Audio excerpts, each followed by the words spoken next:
So hi viewers, ఇప్పుడే Kannappa cinema చూడటం జరిగింది. 24 ఫ్రేమ్స్ ఫ్యాక్టరీ ద్వారా మంచి ఫ్యామిలీ వారు ప్రేక్షకుల ముందు తీసుకొచ్చారు.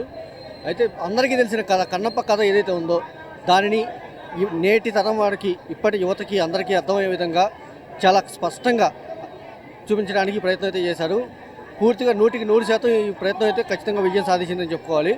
ముఖ్యంగా సినిమాలో అంతటా కనిపించేది కన్నప్పగా మన మంచు విష్ణు గారు. ఆయన పర్ఫార్మెన్స్ పరంగా చింపేశారన్నమాట. ఎంతగా అంటే ఇంతగా మించి ఇంకా ఈ పాత్రని ఈయన తప్పించి ఇంకెవరు చేయలేనంతగా చేసి చూపించారు. అట్ ద సేమ్ టైం ఆయన అదే ప్రాంతాల్లో పుట్టి పెరిగిన వ్యక్తి కాబట్టి, ఆ కాళహస్తి కన్నప్ప గారు పుట్టి పెరిగిన ప్రాంతాల్లోనే పుట్టి పెరిగిన వ్యక్తి కాబట్టి, ఆ ఆరా ఏదైతే ఉందో ఆయన ఓన్ చేసుకున్నారనమాట. ఆ ఆరాని ఓన్ చేసుకుని సూపర్ పర్ఫార్మెన్స్ ఇచ్చారు. అట్ ద సేమ్ టైం ఈ సినిమాలో నటించిన ప్రతి ఒక్కరూ కూడా తమ పాత్రను పూర్తిగా 100% జస్టిస్ చేస్తూ పర్ఫామ్ చేశారు. అక్షయ్ కుమార్ గారు, కాజల్ అగర్వాల్ శివపార్వతులుగా జీవించేశారు. అలాగే మంచు మోహన్ బాబు గారు తండ్రికి కొడుకుకి ఒక మంచి పోటీ పడింది ఒక సీన్లో. క్లైమాక్స్కి వచ్చేప్పటికి వీళ్ళిద్దరికి సెకండ్ హాఫ్లో కానీ వీళ్ళిద్దరికి పోటాపోటీగా నటన ఉంటుందన్నమాట. మోహన్ బాబు గారు అయితే ఒక 20 ఏళ్ళ పాటు వెనక్కి వెళ్ళి ఆయన డైలాగ్ డెలివరీ కానీ అలా ఉంటుంది. ఒక 20 years వెనక్కి వెళ్ళినట్టు అనిపించింది. అంత బాగా డైలాగ్ డెలివరీ చేశారు. తండ్రితో పోటీగా పర్ఫార్మెన్స్ చేయడంలో కొడుకు ఒక మెట్టు పైనే ఉండడం చెప్పుకోవాలి. అంత చక్కటి నటనని చూపించారు. అలాగే సినిమాలో మనం ఎప్పటి నుండో వేచి చూస్తున్నటువంటి ప్రభాస్ గారి పర్ఫార్మెన్స్, ఆయన ఉన్న ఆ 30-40 minutes సీన్ అయితే ఏదైతే ఉందో సినిమా మొత్తంలో హైలైట్గా నిలబడుతుంది.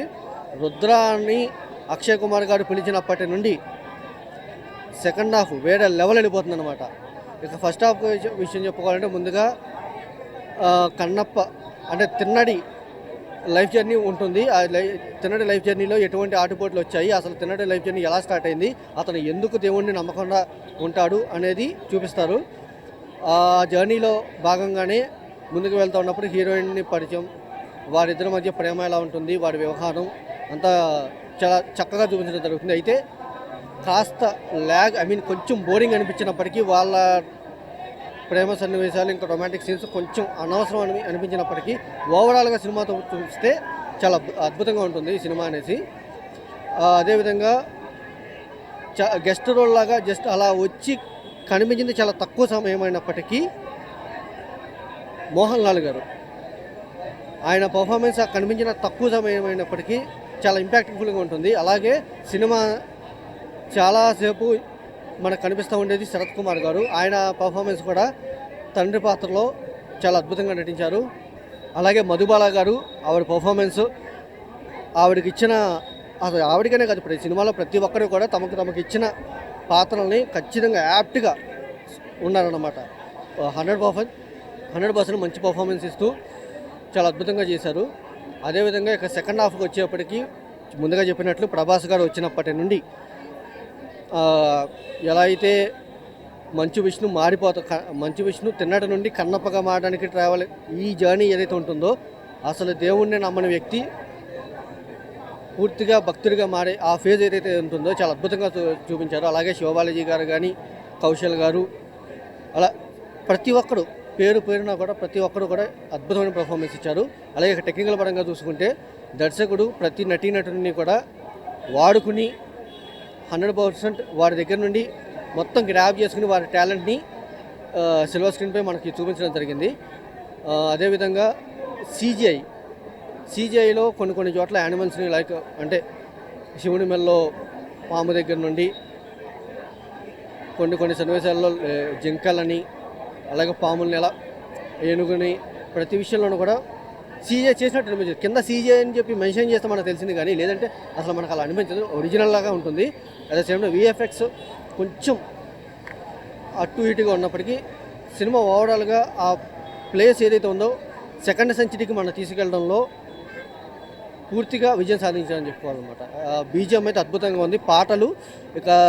పాటలన్నింటిలోనూ ముఖ్యంగా శివుని పాట ఏదైతే ఉందో హైలైట్గా నిలిచింది. ఆ శివుని పాట వస్తున్నంతసేపు మనం కూడా ఆ శివలయంలో మునిగి వెళ్తూ ఉంటాం అనమాట. అంత అద్భుతంగా వచ్చింది. లొకేషన్స్ అన్నీను కూడా అప్పటి లొకేషన్స్ని ప్రతిబింబిస్తూ చాలా అద్భుతంగా ఉన్నాయి. కలరింగ్లో కానీ, కలర్ ప్యాటర్న్స్లో కానీ ఎంతో అద్భుతంగా బ్యాలెన్స్ చేస్తూ అది కళ్ళు కట్టినట్టు మనకు కనిపించాలంటే ముందుగా అవన్నీ చూసుకోవాలన్నమాట. టెక్నికల్గా దర్శకులు కానీ ఇంకా ఇతర కెమెరామ్యాన్లు కానీ ఎడిటింగ్లో పరంగా కానీ ప్రతిదీ ఎక్కడ చూపించాలో అక్కడ చూపిస్తూ 3 గంటల సమయంలో ఆ వ్యవధిలో తెన్నడి జీవితాన్ని అలాగే ఆ కన్నప్పగా మారుతూ శివన్మయమైన ఆ లీలల్ని ఆ భక్తిని మనకి పూర్తిగా ఆరాన్ని మనం ఓన్ చేసుకునే విధంగా సినిమా చూపించారు. ఓవరాల్గా చెప్పాలంటే సినిమా అద్భుతంగా ఉంది.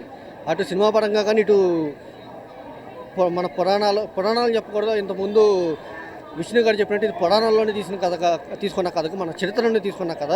మన కేవలం తిరుపతి చుట్టుపక్కల ప్రాంతాల్లోనే కాదు, ఇది దేశానికి సంబంధించిన చరిత్రలుగా తీసుకోవాల్సిన కథ. సో ఓవరాల్గా సినిమా అయితే అద్భుతంగా ఉంది. తప్పకుండా ప్రతి ఒక్కరు ఈ జనరేషన్ వాళ్ళు, అది కూడా పర్టికులర్గా ప్రతి ఒక్కరు కూడా పిల్లలను తీసుకెళ్ళి కుటుంబ సమేతంగా చూసే విధంగా చూపించాలి. ఖచ్చితంగా ఈ జనరేషన్కి తెలియాలంటే ఇటువంటి సినిమాలు చూడాలి, తల్లిదండ్రులు ఇలాంటి సినిమాలు చూపించాలి పిల్లలకి. సో అంత అద్భుతంగా ఈ సినిమాని ప్రేక్షకుల ముందుకు తీసుకొచ్చినటువంటి మంచు కుటుంబానికి, మోహన్ బాబు గారికి, విష్ణు గారికి, అలాగే ఈ చిత్రానికి మూలమైనటువంటి ప్రతి ఒక్కరికి కూడా ప్రత్యేకంగా ధన్యవాదాలు తెలుపుకుంటూ తప్పకుండా ఈ సినిమాని చూడాలని కోరుకుంటున్నాం. Thank you.